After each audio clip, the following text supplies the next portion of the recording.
Halo semua, apa yang akan saya jelaskan pada video ini, setahu saya adalah sesuatu yang belum pernah dibicarakan sebelumnya. Jadi saya berharap teman-teman bisa mendengarnya sampai habis tanpa mengambil kesimpulan terlalu cepat.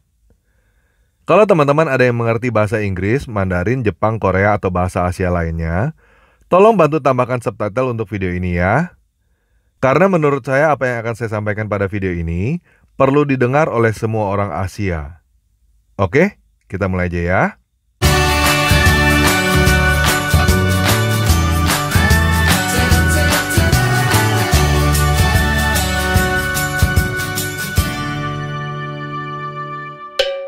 Nah, sekarang kita mulai dari sejarah ya. Kerajaan tertua di Asia yang mempunyai bukti arkeologi adalah Kerajaan Shang, atau yang disebut juga dengan Yin, yang diperkirakan dari tahun 1600 sampai 1000 sebelum Masehi di Cina. Menurut catatan sejarah agung yang ditulis kira-kira pada tahun 100 sebelum Masehi oleh Sima Qian, dan catatan sejarah bambu yang ditulis kira-kira pada tahun 300 sebelum Masehi, kerajaan pertama sebelum Kerajaan Shang adalah Kerajaan Xia. Kerajaan Xia diperkirakan berdiri sejak tahun 2000 sampai 1600 sebelum Masehi, dan biasanya dianggap sebagai cerita legenda karena tidak ditemukan adanya bukti arkeologi. Nah, perlu kita perhatikan di sini bahwa jarak antara Kerajaan Xia dan catatan sejarah adalah lebih dari 1000 tahun. Jadi selama lebih dari 1000 tahun, cerita tentang Kerajaan Xia diturunkan secara lisan. Setelah lebih dari 1000 tahun, baru diturunkan secara tulisan. Legenda yang ada di Cina yang paling kuno adalah legenda 8 dewa, legenda Nuwa, legenda 3 maharaja dan 5 kaisar. Banyak versi yang bercerita mengenai legenda ini, dan hal ini wajar karena cerita tersebut diturunkan secara lisan selama lebih dari 1000 tahun. Namun yang menarik adalah legenda-legenda ini ada hubungannya dengan banjir besar. Sejarah Cina dimulai dengan banjir besar. Jika kita mencocokkan legenda yang ada di Cina dengan catatan yang ada di Alkitab, kita bisa melihat bahwa legenda 8 dewa adalah cerita Nuh dan keluarganya yang berjumlah 8 orang di dalam bahtera. Nuwa adalah Nuh. 3 maharaja adalah 3 anak Nuh. Shenong adalah Sem. Suiren adalah Ham. Fuxi adalah Yafet. 5 kaisar adalah 5 anak Sem. Nah, kalau kita perhatikan tabel waktu yang ada di kitab Kejadian, banjir besar terjadi kira-kira pada tahun 2500 sebelum Masehi. Yang jarang orang perhatikan pada tabel ini adalah Nuh dan Sem masih hidup sampai melihat keturunan yang ke-10, yaitu Abraham. Jadi Abraham bertatapan muka dengan 10 tingkat leluhur yang ada di atasnya. Nah, pertanyaan yang menarik adalah, keturunan siapakah orang-orang Cina menurut Alkitab?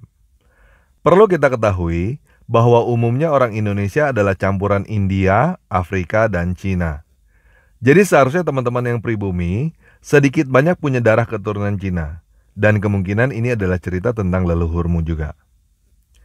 Pada Kejadian 25 ayat 1, dikatakan bahwa Abraham mengambil pula seorang istri yang bernama Ketura. Perempuan ini melahirkan bagi Abraham Zimran, Yoksan, Medan, Midian, Isibak, dan Syuah. Dan diceritakan juga bahwa Abraham menyuruh mereka pergi ke tanah timur. Ini adalah satu-satunya keturunan Nuh yang tercatat pergi ke tanah timur di dalam Alkitab. Anak-anak Abraham keturunan Ketura. Kapan peristiwa ini terjadi? Kira-kira pada tahun 2000 sebelum Masehi. Sama dengan tahun berdirinya Kerajaan Xia, kerajaan pertama di Cina. Jadi kemungkinan keturunan Cina adalah keturunan Abraham secara lahiriah dari Ketura.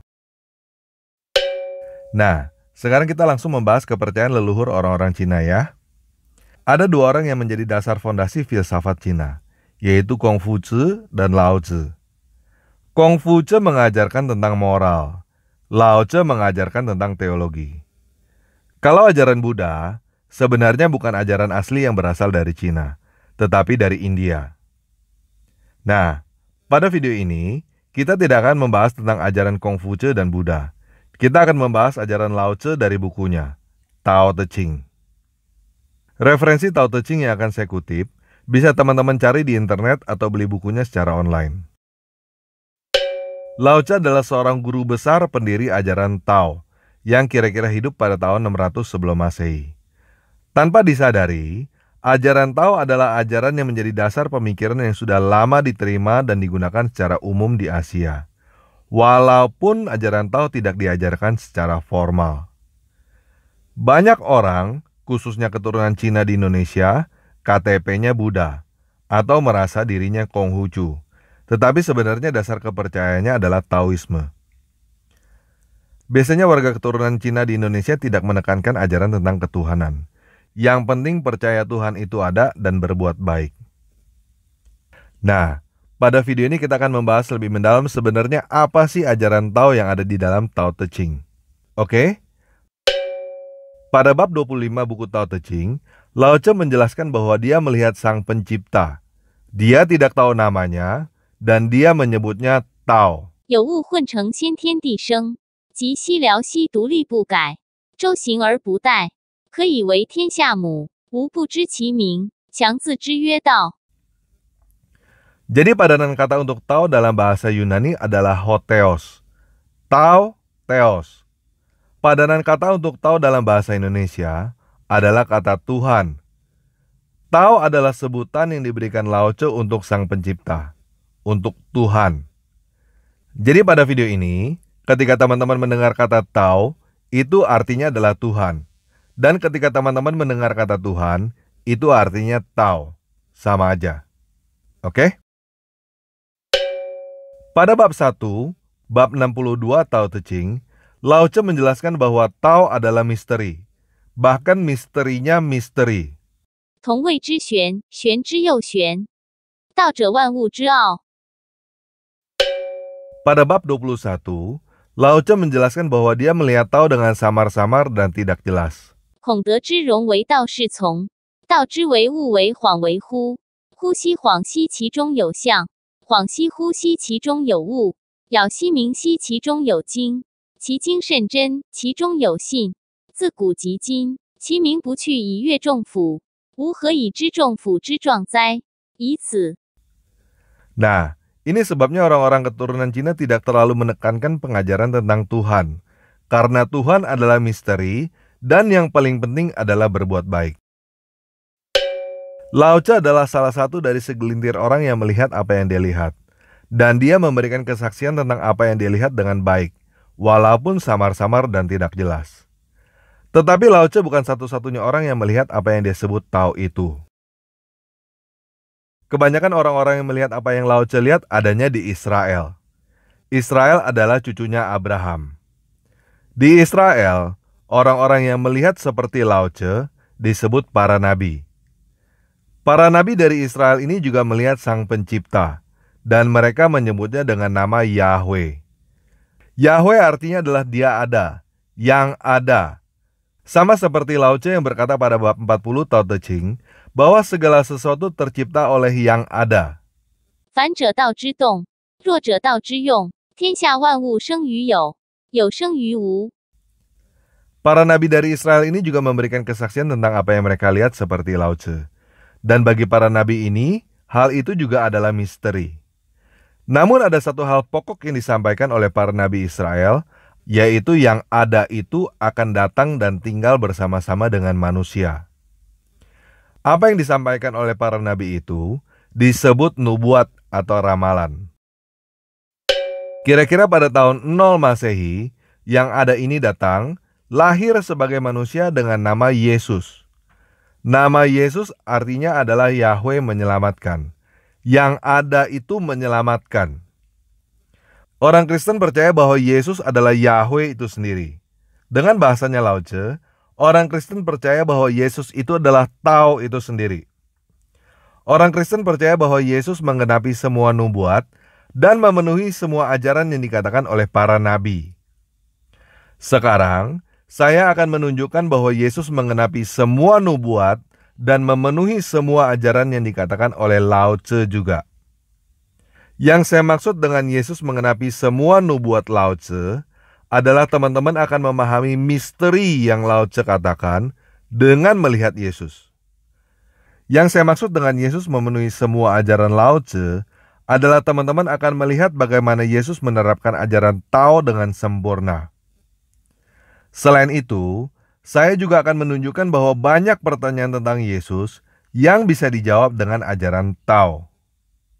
Nah, karena Tao Te Ching ada 81 bab, jadi pada video ini saya tidak mungkin membacakan semuanya. Saya hanya akan menunjukkan beberapa poin sebagai contoh, supaya teman-teman mengerti apa yang saya katakan. Oke? Pada bab 4, Lao Tse mengatakan bahwa dia tidak tahu Tao adalah putra siapa, tetapi Tao sudah ada sebelum Kaisar pertama. 道冲而用之或不盈，渊兮似万物之宗，错其锐，解其分，和其光，同其尘，战兮似或存，无不知谁之子，象帝之先。 Apa maksud Lao Tse mengatakan bahwa Tao adalah putra siapa? Dan apa maksud Lao Tse mengatakan bahwa dia sudah ada sebelum Kaisar pertama? Di dalam Matius 1 ayat 1, ditulis bahwa Yesus adalah putra Abraham secara silsilah. Di dalam Yohanes 8 ayat 58, Yesus berkata bahwa dia sudah ada sebelum Abraham ada. Yesus adalah putra manusia, tetapi dia sudah ada sebelum manusia ada. Pada bab 33, Lao Tse mengatakan yang mati tapi tidak binasa, hidup selamanya. 知人者智，自智者明；胜人者有力，自胜者强；知足者富，强行者有志；不失其所者久，死而不亡者寿。 Di sepanjang sejarah manusia, tidak ada satu orang pun yang mati tapi tidak binasa dan hidup selamanya, selain Yesus Kristus. 4 buku Injil yang ada di dalam Alkitab memberi kesaksian bahwa Yesus mati, lalu bangkit pada hari ketiga, dan hidup abadi di langit. Nah, ini yang disebut dengan Injil. Injil adalah kabar baik. Yesus bangkit dari kematian dan hidup abadi di langit. Dan Yesus berkata bahwa barang siapa percaya kepadanya akan dibangkitkan pada akhir zaman dan hidup abadi. Jadi saya mau mengajak teman-teman berpikir begini. Lao Tse mengatakan bahwa dengan mengikuti ajaran Tao, seseorang akan hidup abadi. Buktinya mana? Buktinya adalah Yesus Kristus. Kalau teman-teman baca Tao Te Ching dan baca Injil, teman-teman akan melihat bahwa semua yang diajarkan oleh Lao Tse dilaksanakan dengan sempurna oleh Yesus. Dan akhirnya Yesus bangkit dari kematian dan hidup abadi. Jadi Yesus membuktikan bahwa apa yang diajarkan oleh Lao Tse adalah benar. Dan ini adalah kabar baik bagi teman-teman yang mengikuti ajaran Tao. Jika kamu benar-benar mengikuti ajaran Tao, kamu akan hidup abadi. Bagaimana caranya benar-benar mengikuti ajaran Tao? Lihat Yesus. Kita ambil contoh ya.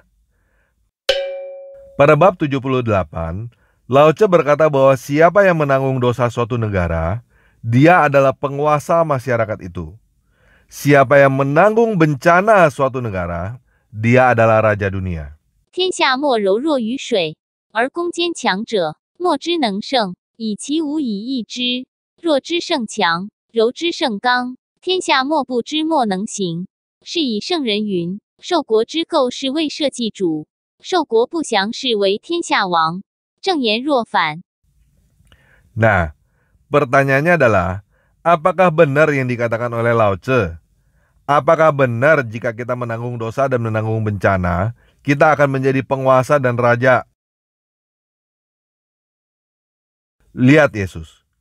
Yesus mati dengan cara disalibkan untuk menanggung dosa seluruh manusia, untuk menanggung bencana kematian seluruh umat manusia, supaya nanti kita akan bangkit dan hidup abadi bersama-sama dengan Dia. Sekarang sudah hampir 2000 tahun sejak peristiwa Yesus disalibkan. Dan sampai sekarang Kristen adalah kerajaan tanpa batas negara dengan Yesus sebagai penguasa dan rajanya.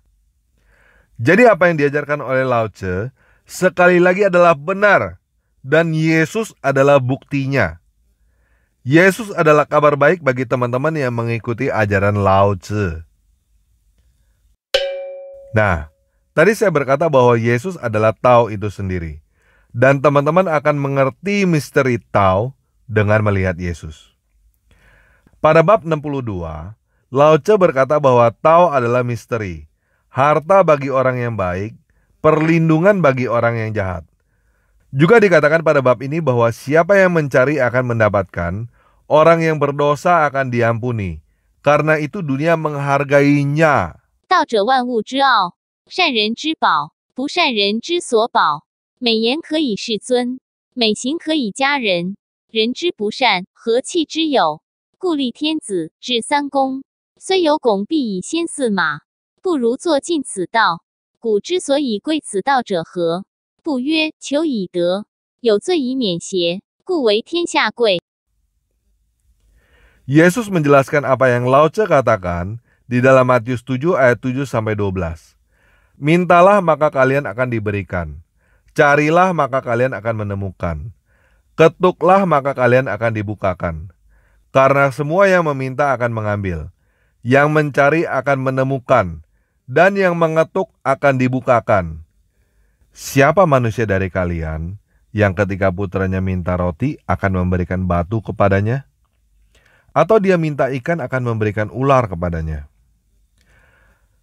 Jadi jika kalian yang pada jahat ada mengetahui hadiah-hadiah yang baik untuk diberikan kepada anak-anak kalian, seberapa lebihnya ayah kalian yang ada di dalam semesta langit akan memberikan yang baik bagi mereka yang memintanya.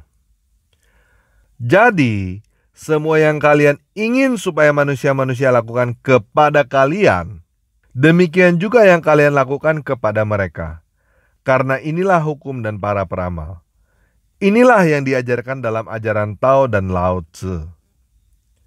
Jadi teman-teman Asia yang belum mengenal Yesus, saya mau menyarankan kamu untuk kembali ke ajaran leluhurmu yang asli, Lao Tzu. Baca Tao Te Ching dan juga baca Injil tentang Yesus Kristus. Ketika kamu bingung apa yang diajarkan oleh Lao Tzu, lihat bagaimana Yesus melaksanakannya dan ikutin jalan Yesus. Karena Yesus menjalankan semua ajaran Tao dengan sempurna. Dan dengan demikian, kamu akan mendapatkan hidup abadi. Nah, tadi saya juga mengatakan bahwa banyak pertanyaan tentang Yesus yang bisa dijawab dengan ajaran Lao Tzu. Salah satu pertanyaan yang paling membingungkan orang adalah tentang ketuhanan Yesus dan Bapanya yang ada di langit. Dan kali ini, saya akan menggunakan ajaran Lao Tzu untuk menjawabnya. Yohanes 1 ayat 1-5 berkata, pada mulanya adalah firman, firman itu bersama-sama dengan Dewata, dan firman itu adalah Dewata. Ia pada mulanya bersama-sama dengan Dewata. Segala sesuatu dijadikan oleh Dia, dan tanpa Dia, tidak ada sesuatu pun yang telah jadi dari segala yang telah dijadikan. Dalam Dia ada hidup. Dan hidup itu adalah terang manusia. Terang itu bercahaya dalam kegelapan, dan kegelapan itu tidak menguasainya. Yohanes 1 ayat 14. Firman itu telah menjadi manusia, dan diam di antara kita. Dan kita telah melihat kemuliaannya, yaitu kemuliaan yang diberikan kepadanya sebagai anak tunggal Bapa, penuh kasih karunia dan kebenaran. Yohanes 1 ayat 18 berkata, tidak seorang pun pernah melihat Dewata, tetapi anak tunggal Dewata yang ada di pangkuan Bapa, dialah yang menyatakannya. Nah, banyak orang yang sulit menjelaskan tentang ayat-ayat yang barusan saya baca. Namun jika kita melihat dari sudut pandang Taoisme, sebenarnya hal ini tidak terlalu sulit untuk dijelaskan. Semua orang Kristen sepakat bahwa Yesus adalah sang anak yang dimaksud di dalam ayat-ayat yang barusan kita baca. Yesus adalah sang firman yang keluar dari sang Dewata dan menjadi manusia. Namun banyak orang yang bingung dengan dualisme anak dan bapa, firman dengan Dewata. Pada bab 40 Tao Te Ching, Lao Tzu menjelaskan bahwa segala sesuatu, segala hal, alam semesta, lahir dari yang ada. Dan yang ada lahir dari yang tidak ada. 凡者道之动，弱者道之用。天下万物生于有，有生于无。Firman atau anak itu adalah yang terlihat. Lao Tzu menyebutnya yang ada. Dewata atau Bapa itu adalah yang tidak terlihat. Lao Tzu menyebutnya yang tidak ada. Segala sesuatu diciptakan oleh firman, oleh sang anak. Segala sesuatu diciptakan oleh yang ada. Firman berasal dari Dewata. Sang anak berasal dari sang Bapa. Yang ada lahir dari yang tidak ada. Jadi Lao Tzu dan Yohanes sedang menjelaskan hal yang sama dengan kata-kata yang berbeda. Yesus berkata di dalam Yohanes 14 ayat 9-12, "Barang siapa telah melihat aku, ia telah melihat Bapa. Aku di dalam Bapa dan Bapa di dalam aku." Pada bab 1 buku Tao Te Ching, Lao Tzu menjelaskan dengan menggunakan istilah yang tanpa nama dan yang dengan nama. Yang tanpa nama adalah sumbernya. Yang dengan nama adalah yang menciptakan. Orang yang mengosongkan dirinya dari keinginan bisa melihat yang tanpa nama. Orang yang mempunyai keinginan hanya melihat yang dengan nama. Yang tanpa nama dan yang dengan nama pada dasarnya adalah sama. Keduanya hanya berbeda nama. 道可道，非常道；名可名，非常名。无名天地之始，有名万物之母，故常无欲以观其妙，常有欲以观其徼。此两者同出而异名，同谓之玄，玄之又玄，众妙之门。 Jadi Lao Tzu memandang yang tidak ada dan yang ada, yang tidak terlihat dan yang terlihat. Dan ini yang disebut Lao Tzu dengan Tao. Begitu juga dengan Yesus. Yesus adalah nama untuk anak dan Bapa, dan keduanya adalah satu kesatuan. Di dalam Yohanes 14 ayat 26, Yesus berkata bahwa Bapa lebih besar daripada aku. Di dalam bab 11 buku Tao Te Ching, Lao Tzu berkata bahwa jendela, pintu, dan tembok yang membentuk ruangan. Dan ruangan yang di dalamnya itu yang digunakan. Yang terlihat yang bermanfaat, yang tidak terlihat yang digunakan.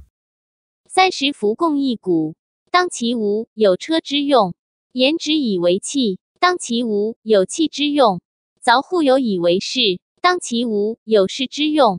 故有之以为利，无之以为用。 Jadi Lao Tzu menjelaskan dengan perumpamaan sebuah ruangan. Yang disebut dengan anak adalah tembok, pintu, dan jendelanya. Yang terlihat, yang disebut dengan Bapa, adalah ruangan yang ada di dalamnya, yang tidak terlihat. Bapa ada di dalam anak, dan anak ada di dalam Bapa, seperti ruangan dengan tembok-temboknya. Bapa lebih besar daripada anak. Begitu juga ruangan lebih besar daripada tembok-temboknya. Kita bisa membedakan yang mana yang disebut tembok, yang mana yang disebut ruangan. Tembok dan ruangan adalah dua hal yang berbeda. Namun keduanya adalah satu kesatuan. Begitu juga dengan anak dan Bapa adalah dua hal yang berbeda. Namun keduanya adalah satu kesatuan. Tidak ada tembok, maka tidak ada ruangan. Tembok itulah yang menyatakan ruangan. Begitu juga anak yang menyatakan Bapa. Bagaimana caranya melihat ruangan? Ya lihat tembok-temboknya. Bagaimana cara melihat Bapa yang di langit? Ya melihat anaknya. Yang disebut dengan Tao adalah tembok-tembok termasuk ruangan yang ada di dalamnya.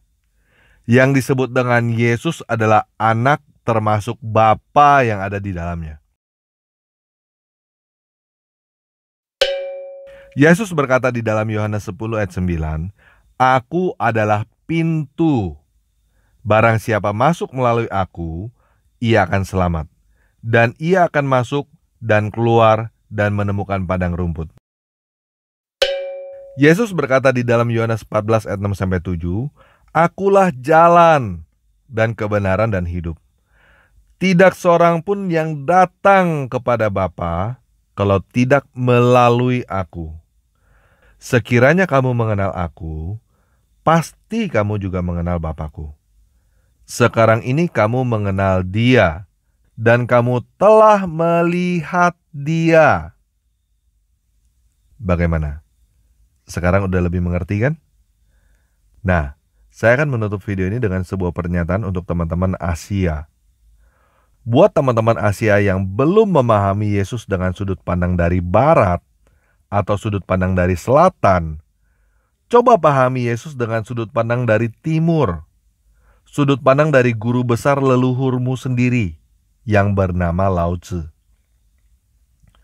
Mengikuti Yesus bukan berarti mengganti baju dan celana yang ada di luar, tetapi mengganti hati dan pikiran yang ada di dalam. Mengikuti Yesus bukan berarti kamu harus menjadi orang barat atau orang selatan. Kamu bisa mengikuti Yesus dengan tetap menjadi orang timur. Yesus adalah kabar baik, bukan kabar buruk. Oke, sekian video kali ini. Yesus Kristus penguasa saya memberkati kamu semua. Yesus基督我的主保佑你们。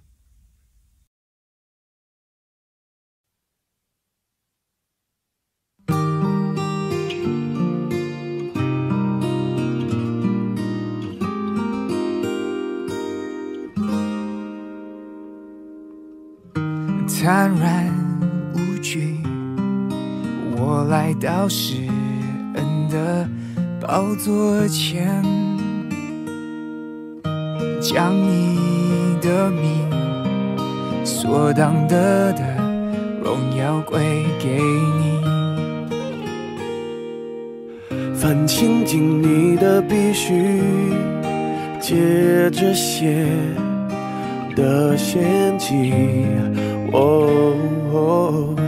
你只一次献上自己，拯救我到底。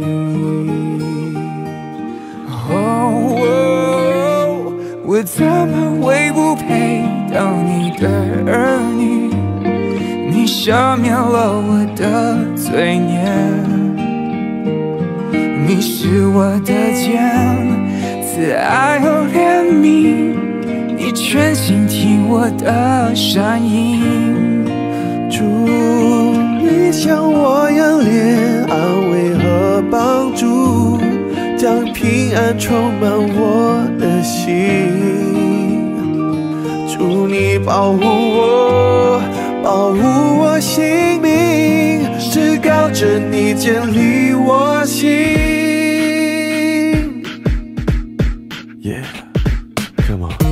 坦然无惧，我来到施恩的宝座前，将你的名所当的荣耀归给你。凡亲近你的必须借着血的献祭。你只一次献上自己，拯救我到底。我怎么会不配当你的儿女？你赦免了我的罪孽，你是我的肩，慈爱和怜悯，你全心听我的声音。主，你像我样怜安慰和帮助，将平安充满我的心。主，你保护我心灵，至高者你建立我心。诸神之中，谁能与你相比？你的作为也无可比。主，你像我样怜安慰